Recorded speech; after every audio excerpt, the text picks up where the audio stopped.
Hello guys, welcome back to my channel. आज मैं आपको सायरा बानो के बारे में कुछ बताने जा रही हूँ। सायरा बानो एक भारतीय अभिनेत्री हैं जिन्होंने मुख्य रूप से हिंदी फिल्मों में काम किया है। भारतीय सिनेमा के बेहतरीन अभिनेताओं में से एक वह 1960 और 70 के दशक की शुरुआत में सबसे पहले लोकप्रिय अभिनेत्रियों में से एक थीं।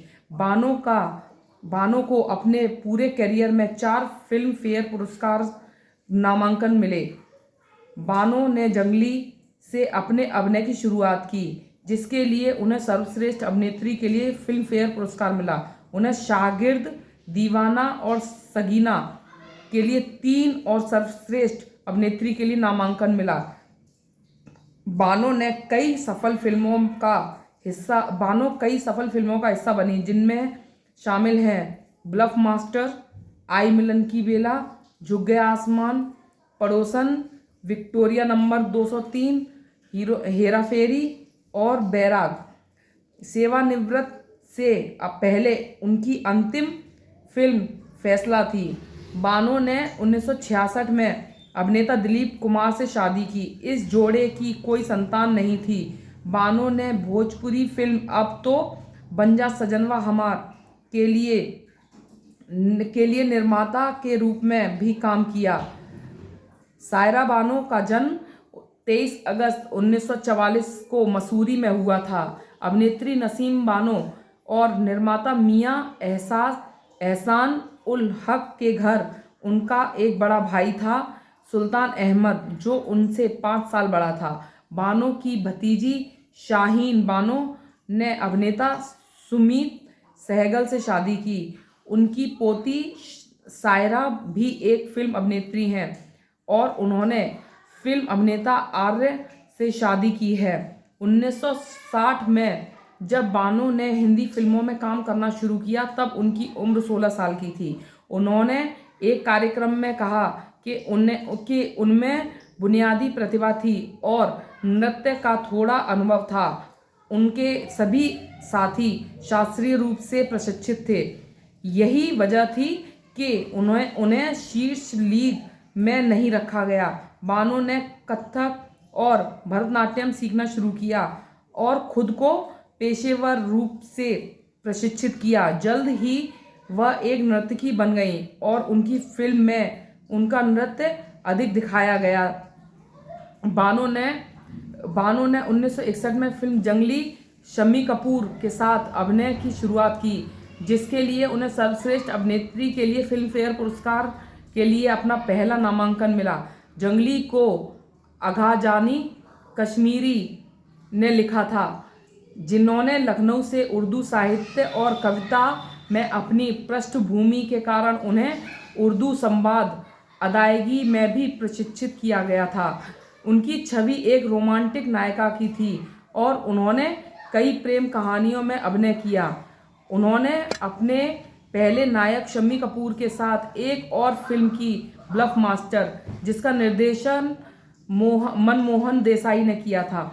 बानो ने 1960 के दशक में झुक गया आसमान और आई मिलन की बेला, राजेंद्र कुमार के साथ अप्रैल फूल, विश्वजीत चटर्जी के साथ आओ प्यार करें जैसी फिल्मों से खुद को स्थापित किया।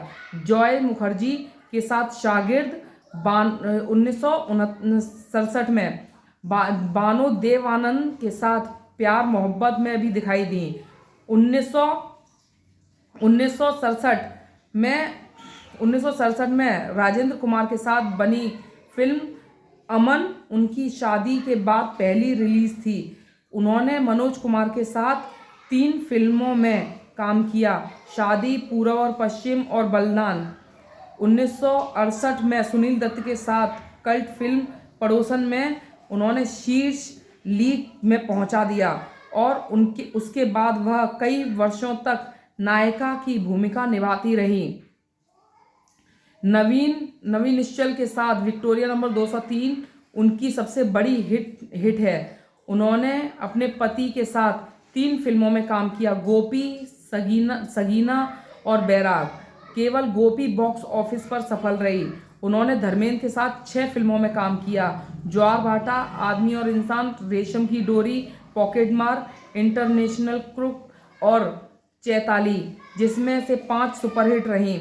एक साक्षात्कार में उन्होंने कहा कि उन्हें राजेश खन्ना के साथ काम करने का मौका चूकने का अफसोस है। उन्होंने कहा, मुझे उनके साथ छोटी बहू में काम करना था, लेकिन मैं बीमार होने के कारण ऐसा नहीं कर सकी। मैंने उनके साथ 2 दिन तक शूटिंग की और पाया कि वे बहुत ही आकर्षक, विनम्र और शर्मीले व्यक्ति हैं। हिट फिल्म आरोप में उन्हें विनोद खन्ना और सुपरहिट फिल्म जमीर और हेरा फेरी में अमिताभ बच्चन के साथ जोड़ा गया। 1976 में सुनील दत्त के साथ नैले पे दहला उनकी आखिरी सफल फिल्म थी। कई फ्लॉप फिल्मों और कुछ फिल्मों के रुक जाने के बाद उन्होंने बतौर हीरोइन अपने करियर पर विराम लगा दिया। उन्होंने सर्वश्रेष्ठ अभिनेत्री के लिए 3 फिल्म फेयर नामांकन मिले, शागिर्द, दीवाना और सगीना। हालांकि बानो की सफलता के बावजूद कई आलोचकों ने इस बात पर दुख जताया कि उन्होंने अपनी प्रतिभा के दम पर नहीं बल्कि ग्लैमर के दम पर यह मुकाम हासिल किया। आलोचना के जवाब में उन्होंने 1973 के एक साक्षात्कार में कहा, शायद वे सही हों, आलोचक सही हों, लेकिन जो बात मायने रखती है वह यह है कि मैं आसपास हूँ, चाहे उन्हें यह पसंद हो या ना हो।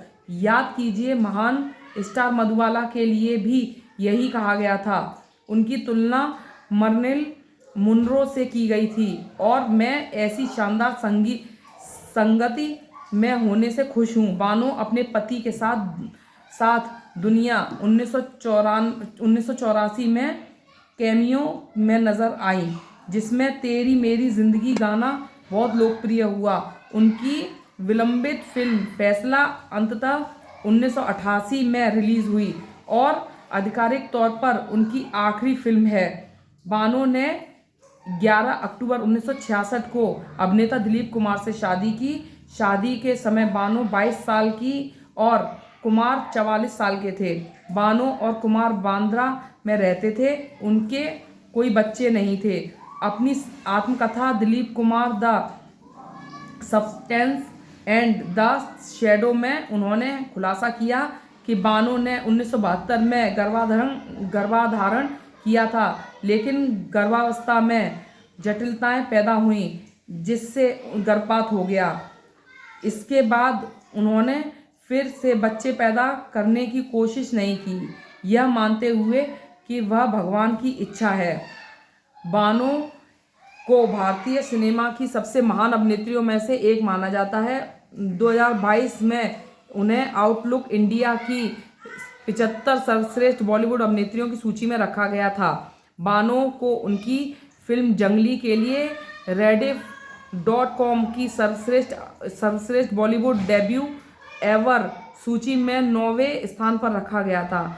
उन्हें आइटम्स ऑफ इंडिया की 50 खूबसूरत चेहरों की सूची में भी रखा गया था। rediff.com के दिनेश रहेजा ने कहा, सायरा बानो एक फीकी सुंदरता है जो कि फीतेदार फीते की तरह नाजुक हैं, लेकिन स्क्रीन पर उनके द्वारा दिखाए गए रंगे हुए पंजे उनकी दृढ़ता और आत्मा का प्रतीक थे। इंडिया टीवी ने उन्हें एक शानदार अभिनेत्री करार दिया और कहा, 3 शब्द जो महान अभिनेत्री सायरा बानो का सबसे अच्छा वर्णन करते हैं, वे हैं लालित्य, दिव्य और भव्य।